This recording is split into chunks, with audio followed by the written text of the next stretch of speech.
patatim at pork humba. Mga putahing patok na patok sa ating panlasa. Pero alam nyo ba na ang mga Pinoy dish na ito, impluwensya pala ng mga Chinese? Bago pa man dumating ang mga Kastila sa Pilipinas, nakikipag-ugnayan na ang mga Chino sa mga Pilipino. Taong 900 AD pa lang, nakikipagkalakalan na sila sa atin.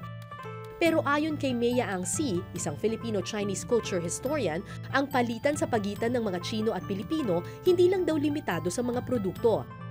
Nagkaroon din ng palitan sa kultura at tradisyon, kasama na ang pagkain at paraan ng pagluluto.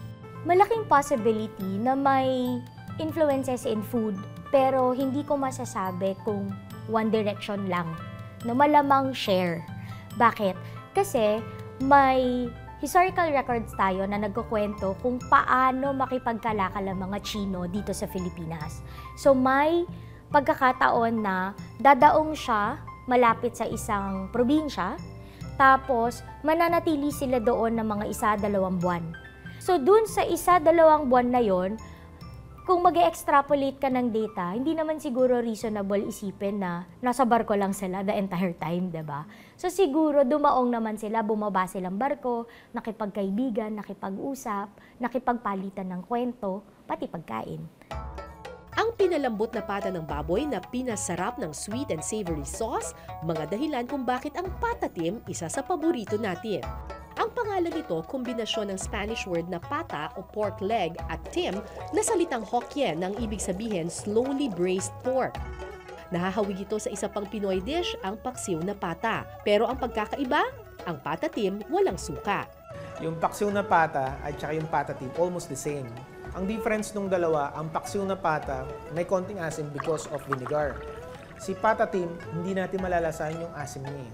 May katabangan ng konti. Ang dahilan, kasi si patatim, makikita natin na isineserve siya sa loriat din, maraming kasabay na mga pagkain. Hindi katulad ng paksiw na pata, kanin at paksiw na pata, parehas na. Sob-sob na tayo.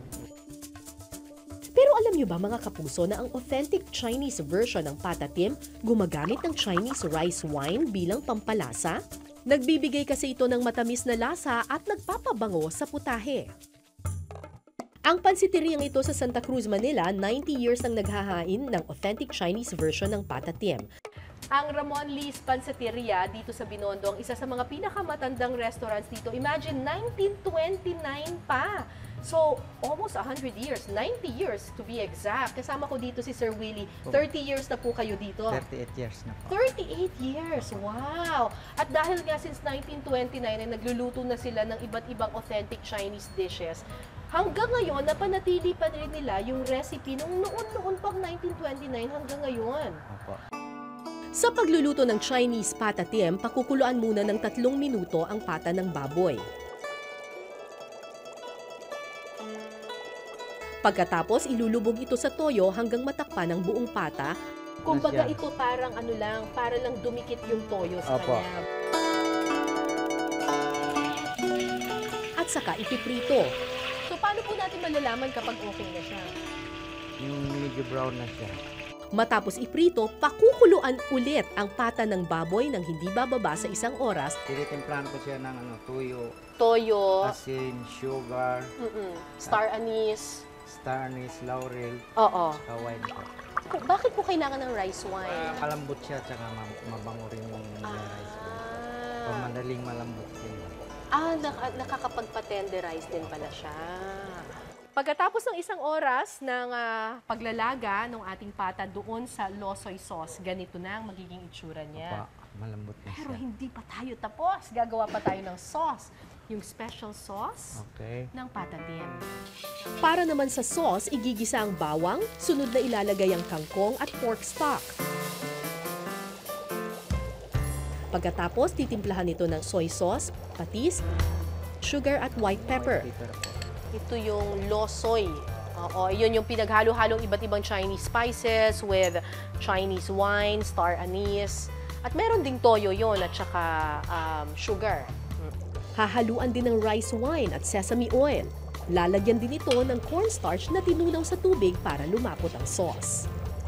Tapos Tapos ito na yung magsisilbi nating sauce. Ooh. Presenting ang patatim ng Ramon Lee's Pansiteria. Uy, ang lambot na niya. Opo, malambot na siya. Oo. Ganyan naman talaga yung pata para masarap. Tapos pag kinakain ko kailangan ito, malambot siya. Uy, ang lambot. Tingnan mo, oh. Kahit na hindi ko ganyan mo lang. Oh.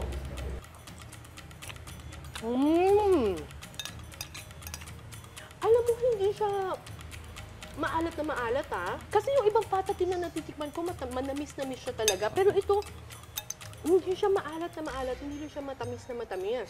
Parang may, oo, katamtaman lang. Tapos parang, hindi ko ma-pinpoint, pero alam mo yung, may Chinese spices to eh. Alam mo yung minsan kakain ka ng Chinese food, at sasabihin mo, lasang Chinese food talaga. Alam mo, authentic siya talaga. Ang manamis-namis na lasa ng patatim madalas maihambing sa isa pang Pinoy favorite, ang pork humba.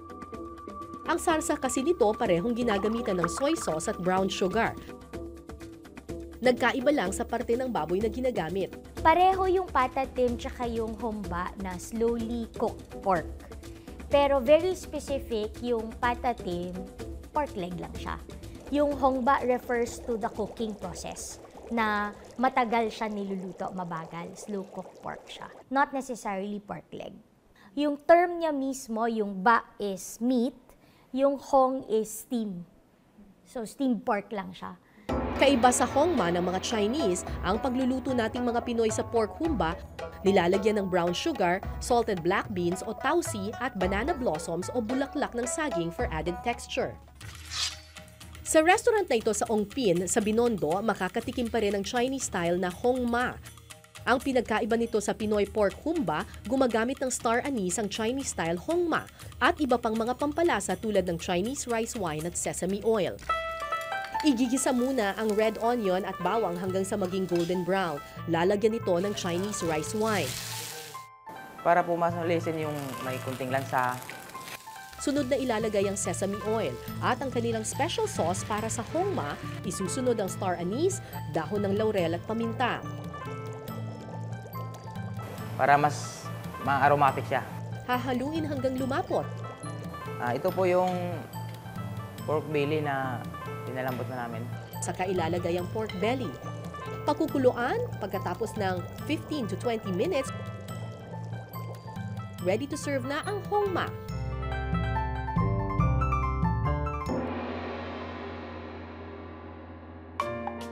Ang tradisyonal na hongma, perfect daw ipalaman sa kwapao o Chinese steamed bun.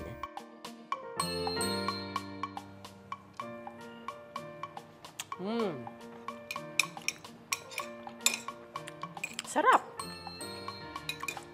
Talagang punong-puno siya ng flavor. Talagang very flavorful yung sa Chinese, gumagamit sila ng star anise at saka kung ano-ano. Yung sa atin parang medyo nalapit siya ng konti sa paksiw o kaya nalapit siya ng konti sa adobo.